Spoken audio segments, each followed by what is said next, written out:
बेचकर उसकी कुछ खास कमाई नहीं होती थी।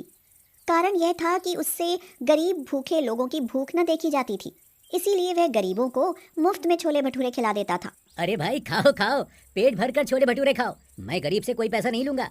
भगवान तेरा भला करे भाई। गगन के इस स्वभाव से उसकी पत्नी राधा और माँ सुधा बहुत परेशान रहती थी। लो, आज फिर इतनी थोड़ी सी कमाई करके लाए हो, इससे तो घर का खर्च भी ना चलेगा। अरे किसी तरह चला लो राधा। बेटा, अगर तू ऐसे ही गरीबों को मुफ्त में छोले भटूरे खिलाता रहा तो जल्द ही हमारे भूखे मरने का समय आ जाएगा। मैं क्या करूँ माँ, मुझसे गरीब आदमी भूख से तड़पते नहीं देखा जाता। इनसे कुछ मत कहो माँ जी, इनको समझाना तो दीवार से टकराना है। हाँ, गगन के पास ही मंगत भी छोले भटूरे की ठेली लगाता था। मंगत लालची और कंजूस आदमी था। वह किसी गरीब को मुफ्त में छोले भटूरे खिलाना तो दूर, किसी के पास 2 रुपए भी कम हो तो भी भटूरे खिलाने से मना कर देता था। इसीलिए जब भी गगन किसी गरीब को फ्री में छोले भटूरे खिलाता तो मंगत को जलन होने लगती और वह सोचता, अरे ये गगन भी कैसा पागल आदमी है, गरीबों को मुफ्त में छोले भटूरे खिलाकर अपना नुकसान ही तो करता है, साथ में मेरा भी नुकसान करता है। अरे ऐसे मुफ्त में छोले भटूरे मिलते रहेंगे तो पैसे देकर खाने को आएगा ही कौन। मंगत रोज रोज गगन को ऐसा करते देख परेशान हो उठता है और एक दिन गगन के पास जाकर उसे समझाने लगता है। क्यों बे, तू कोई धन्ना सेठ है जो गरीबों को मुफ्त में छोले भटूरे खिलाकर अपने साथ साथ मेरी दुकानदारी भी खराब कर रहा है? क्यों बे मंगत, मैं पैसे लेकर खिलाऊं या मुफ्त में, तुझे क्या? देख ले बच्चों, ऐसे धर्मात्मा बना तो बहुत पछताएगा, पैसे पैसे को तरसेगा तू। कुछ दिन तक सब ठीक ठाक चलता है, मगर फिर एक दिन अचानक ही गगन की माँ सुधा की तबीयत बिगड़ जाती है।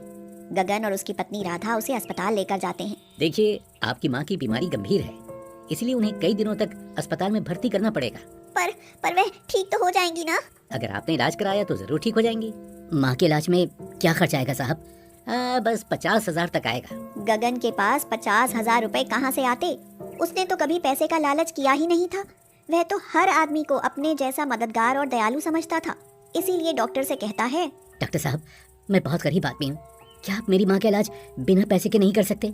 अरे मैं डॉक्टर हूँ, कोई धर्मात्मा थोड़ी ना हूँ जो बिना पैसे के इलाज कर दूं। गगन के लिए 50,000 का इंतजाम करना पहाड़ तोड़ने जैसा था। वह कई जगह कोशिश करता है मगर खाली हाथ घर लौटता है। राधा उससे पहले ही नाराज रहती थी, अब उसकी यह हालत देख और अधिक नाराज हो जाती है और कहती है, कितनी बार समझाया कि गरीबों को मुफ्त में छोले भटूरे मत खिलाओ, कुछ पैसा जोड़ लो, पर कहाँ माने, अब भुगतो। देखो राधा, गरीबों को बीच में मत लेकर आओ, किसी की थोड़ी सी मदद करने से कोई कंगाल नहीं हो जाता है। पर तुम्हारी मदद तो किसी ने नहीं की ना, पता नहीं माँ जी का क्या होगा। राधा यह कह ही रही होती है कि तभी मंगत उनके घर आ जाता है। मंगत गगन से कहता है, गगन, तेरी माँ का इलाज हो जाएगा भाई, पर पैसे कहाँ से आएंगे मंगत? देख भाई, मैं तो इतना अमीर नहीं हूँ कि अपने पास से पैसे दे सकूं। हाँ, बिशन लाला से मैं तुझे कर्जा दिलवा देता हूँ, ये तो तेरा एहसान होगा मंगत। मंगत के कहने पर बिशन लाला गगन को कर्ज दे देता है और गगन की माँ का इलाज हो जाता है। माँ घर आने पर गगन को समझाती है और कहती है, बेटा, अब तो तेरे सिर पर कर्ज का बोझ है, इसीलिए गरीबों को मुफ्त में छोले भटूरे खिलाना बंद कर और कर्ज उतारने की लगन कर। आप कितना भी समझाओ बाजी, पर ये बात नहीं आने वाले। क्यों नहीं आने वाला? क्या कर्ज का बोझ मुझे नहीं दिखाई देता? आज से मैं किसी गरीब को मुफ्त में छोले भटूरे बिल्कुल नहीं खिलाऊंगा। यह कहकर गगन अपनी छोले भटूरे की ठेली लेकर बाजार की तरफ चल देता है और उसके खड़े होते ही वहाँ ग्राहक आने लगते हैं। गगन मन ही मन कहता है, आज तो अच्छी कमाई करके ही घर जाऊंगा, आज एक भी गरीब को मुफ्त में छोले भटूरे नहीं खिलाऊंगा मैं। मगर ऐसा निश्चय करके भी गगन कुछ नहीं कर पाता। अपने दिल और दयालुता से मजबूर होकर उस दिन भी वह गरीबों को मुफ्त में छोले भटूरे खिलाने लगता है। मुझसे तो गरीब की भूख देखी नहीं जाती, भगवान को जो मंजूर हो करे, पर मैं गरीबों को मुफ्त में छोले भटूरे जरूर खिलाऊंगा। गगन को यह करते देख मंगत मन ही मन खुश होते हुए कहता है, बच्चों, अब फंस गया तू मेरे जाल में, अब ना तेरा ठेला रहेगा और ना तेरा घर, तुझे सड़क पर ना ला दिया तो मेरा नाम भी मंगत नहीं। मंगत बहुत ही शातिर था। उसने गगन पर दया करके उसे कर्ज नहीं दिलवाया था, बल्कि उसे फंसाने के लिए कर्ज दिलवाया था। मंगत उसी समय बिशन लाला के पास जाता है और उनसे कहता है, लाला, उस गगन को बर्बाद करने का समय आ गया है। तो ठीक है मंगत, आज ही काम बांध देता हूँ उस पगले का, अब देखता हूँ गरीबों को मुफ्त के छोले भटूरे कैसे खिलाएगा। अगले ही दिन बिशन लाला अपने आदमियों के साथ गगन के ठेले पर आ धमकता है और कहता है, सुन बे गगन, सुना है तू यहाँ गरीबों को मुफ्त में छोले भटूरे खिलाता है? क्या करूँ सेठ, मुझसे गरीबों की भूख देखी नहीं जाती। ये तो बड़ी अच्छी बात है, पर आज से जब तक मेरा कर्ज चुकता ना हो ये सब बंद कर दे, वरना मुझसे बुरा कोई ना होगा।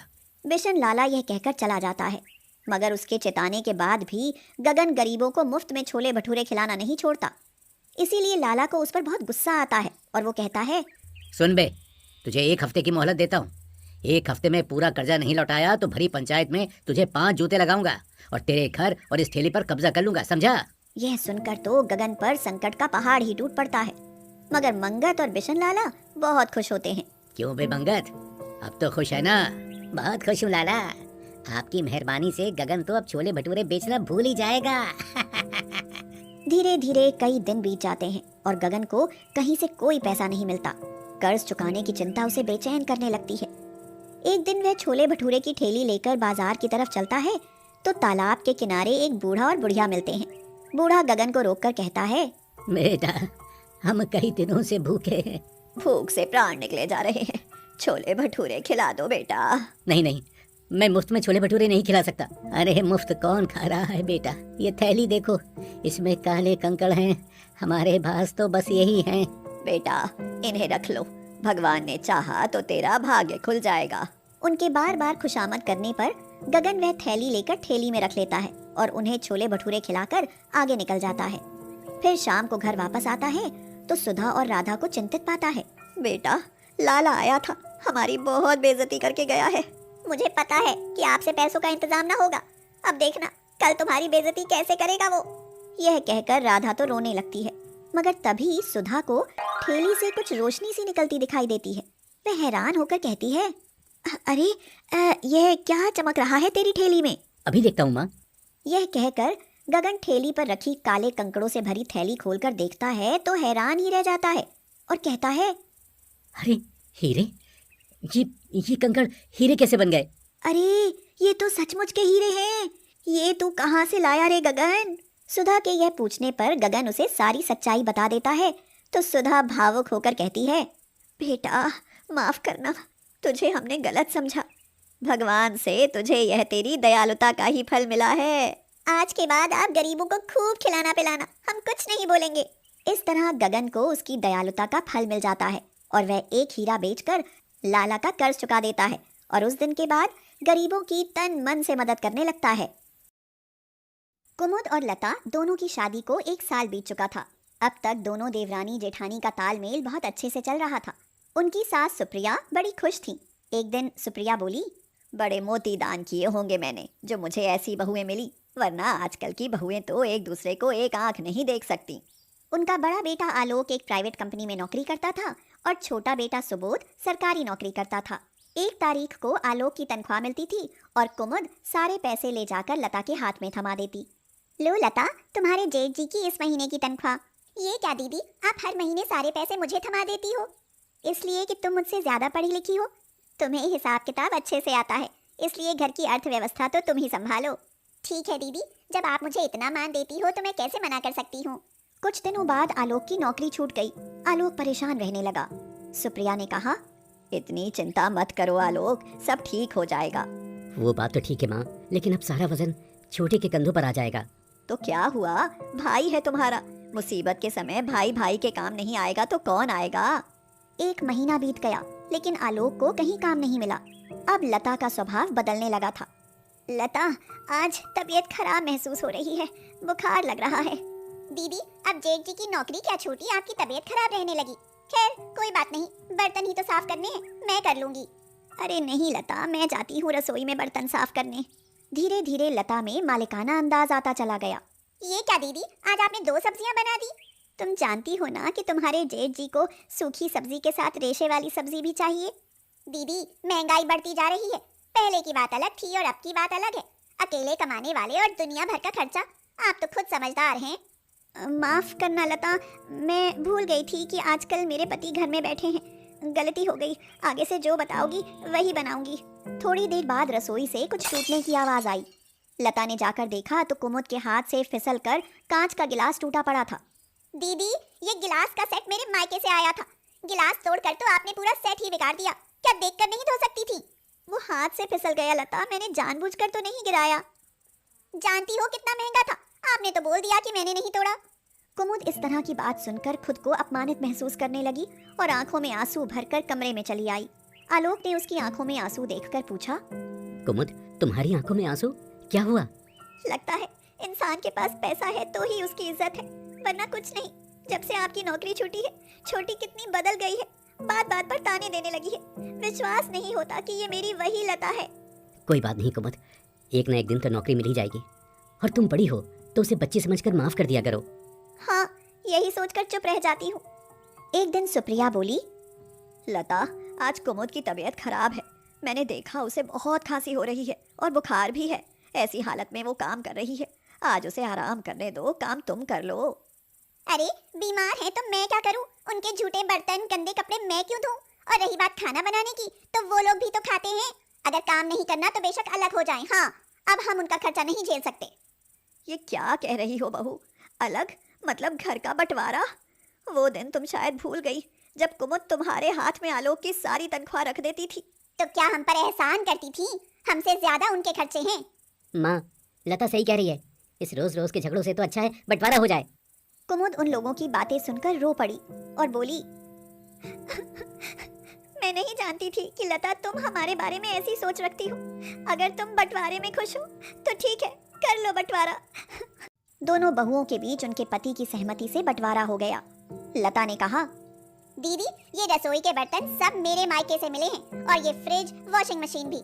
ये आंगन से एलसीडी भी हटाकर अपनी तरफ लगाना पड़ेगा। आप अब अपना देख लेना, ये सब मेरी तरफ रहेगा। अरे कुछ तो रहम खा लता, अभी उनके पास ये सब खरीदने के लिए पैसे नहीं हैं। माँ जी, कब तक इन लोगों की तरफदारी करती रहोगी? अगर आपको इन पर इतनी दया आ रही है तो आप भी उन्हीं के साथ रहो।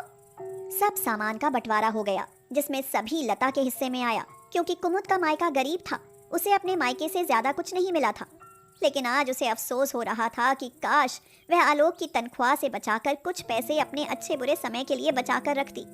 कुमुद का पूरा दिन रोते हुए गुजर गया, लेकिन लता बहुत खुश थी, क्योंकि अब ना ज्यादा काम था न खर्चा।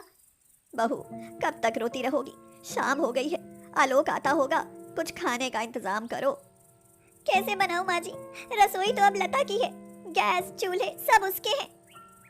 हिम्मत मत हारो बहू, आज तुम गरीब हो कोई बात नहीं, लेकिन तुम दिल की बहुत अच्छी हो।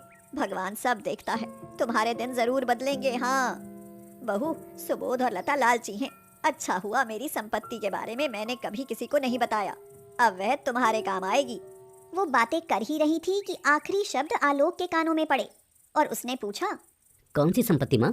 मेरे पिताजी एक सरकारी मुलाजिम थे, मैं उनकी इकलौती बेटी थी। तुम्हारे पिताजी के गुजर जाने के बाद उन्होंने अपना रुपया, जमीन, जायदाद सब मेरे नाम कर दिया। तुम छोटे थे तभी उनका देहांत हो गया।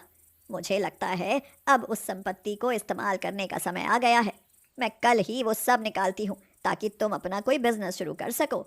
लेकिन माँ, ये छोटे के साथ अन्याय होगा। कोई अन्याय नहीं होगा, अगर उसे जरूरत पड़ी तो हम उसकी भी मदद जरूर करेंगे। कुछ दिनों बाद आलोक ने अपनी माँ के नाम से एक कंपनी शुरू की और उनका जीवन अच्छे से गुजरने लगा। एक दिन सुबह लता की जोर से रोने की आवाज आई। वो सब लोग जल्दी से सुबोध के कमरे की तरफ भागे तो देखा कि सुबोध की गर्दन ऐंठी हुई थी, उसके मुंह से झाग आ रही थी और उसका चेहरा तिरछा हो गया था। कुमुद, जल्दी से मेरा पर्स लाओ, सुबोध को हॉस्पिटल लेकर जाना होगा। हॉस्पिटल जाकर पता चला कि सुबोध पैरालाइज हो गया है। वह बोल तो सकेगा, लेकिन उसके शरीर के हिस्से पहले के जैसे काम नहीं कर पाएंगे। सुबोध, बिल्कुल भी चिंता मत करना, जब तक तुम्हारा भाई जिंदा है तुम्हें कुछ नहीं होने देगा वो। भैया, भाभी, माँ, मुझे माफ कर दो, ये सब मेरे कर्मों का फल है। आप खुद को दोष मत दो, गलती तो मेरी थी। अगर आज जेठ जी सही समय पर इन्हें अस्पताल नहीं लाते तो न जाने क्या होता। लता, तुमने घर का बंटवारा किया था, रिश्तों का नहीं। सुबोध आज भी आलोक के भाई और हमारे परिवार का हिस्सा है और तुम इस हिस्से का बंटवारा कभी नहीं कर पाओगी। दीदी, मुझे और शर्मिंदा मत करो, मुझे छोटी बहन समझकर माफ कर दो। मैं आज ही इस बंटवारे को खत्म कर दूंगी, बस सुबोध जल्दी से अच्छे हो जाएं। चलो, देर आए दुरुस्त आए। अब सब घर चलो और फिर से पहले की तरह मिलकर रहो। और फिर से वो लोग पहले की तरह रहने लगे। घर के माहौल और अच्छे इलाज से सुबोध भी ठीक होने लगा।